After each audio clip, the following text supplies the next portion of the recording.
Om Shanti. Good morning सभी भाई बहनों को। आज बाबा के मधुर महावाक्य हैं, अव्यक्त वाणी है बाबा की, और विशेष नवरात्रि का भी पर्व बहुत ही धूमधाम से मनाया जाता है। तो नवरात्रि की भी आप सभी भाई बहनों को बहुत बहुत शुभकामनाएं, बधाई। ओम शांति।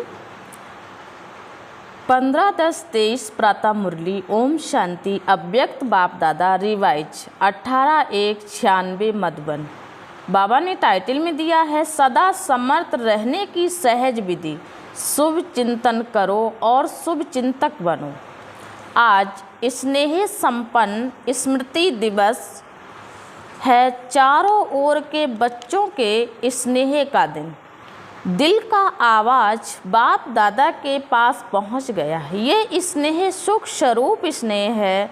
बाप दादा इस दिवस को स्मृति दिवस के साथ साथ स्मृति दिवस कहते हैं, क्योंकि ब्रह्मा बाप ने अपने साकार स्वरूप में सर्वकार करने की समर्थियाँ अर्थात शक्तियाँ साकार रूप में बच्चों को अर्पण किया है।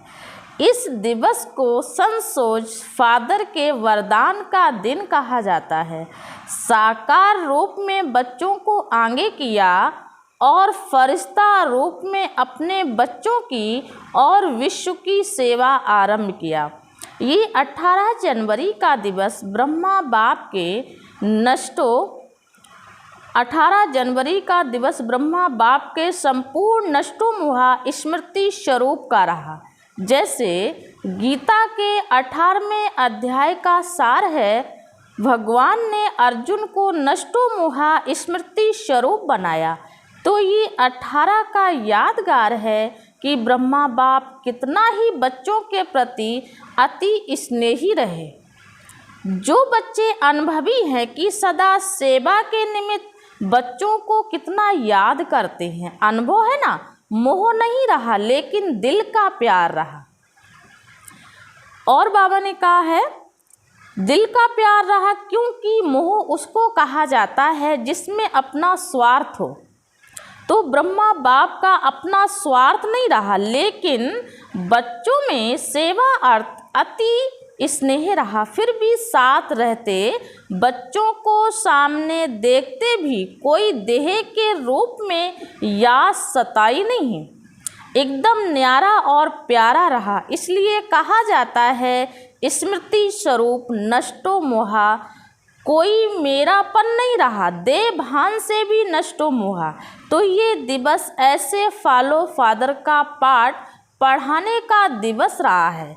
ये अव्यक्त दिवस दुनिया की अनजान आत्माओं को परमात्म कार की तरफ जगाने का रहा, क्योंकि मेजॉरिटी लोग ब्रह्मा बाप को देखकर यही सोचते या समझते थे कि इन्हों पर परम आत्मा ब्रह्मा है। ये ब्रह्मा कुमारियाँ ब्रह्मा को ही भगवान मानती हैं, और ब्रह्मा ने साकार में पाठ परिवर्तन किया तो क्या सोचने लगे कि अभी तो ब्रह्मा कुमारियों का भगवान चला गया और ये ब्रह्मा कुमारियों का कार्य आज नहीं तो कल समाप्त हो जाएगा।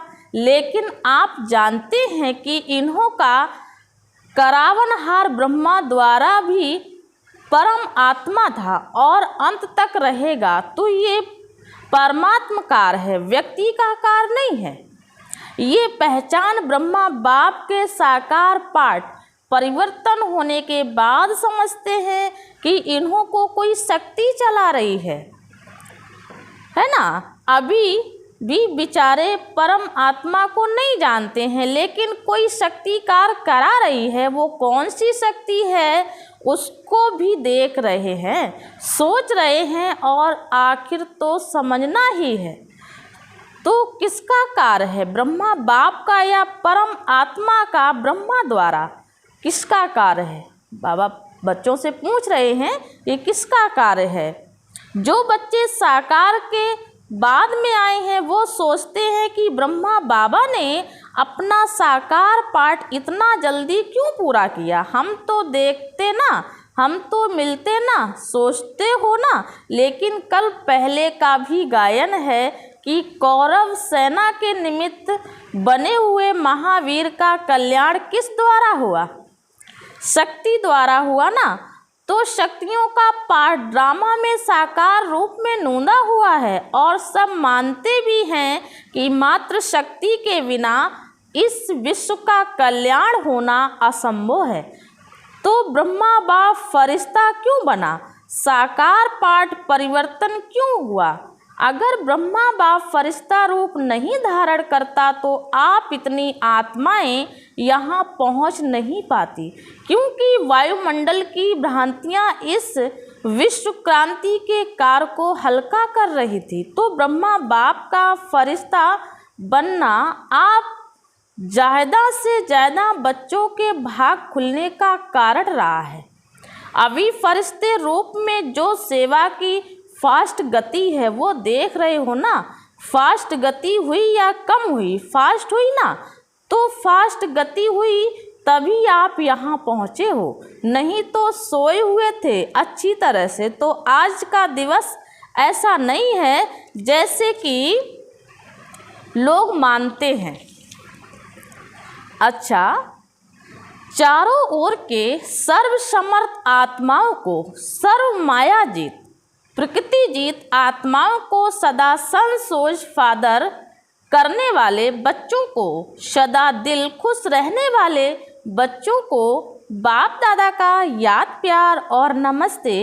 आज विदेश वाले बच्चे भी बहुत आ रहे हैं, बहुत याद आ रहे हैं। चारों ओर मधुबन से मन की लगन लगी हुई है। बाप दादा भी सभी बच्चों को सामने देख विशेष याद और सेवा का याद प्यार दे रहे हैं। बाप दादा ने 9 रत्नों में आने के लिए जिन 9 बातों से मुक्त बनने का इशारा दिया है वह है निम्नलिखित।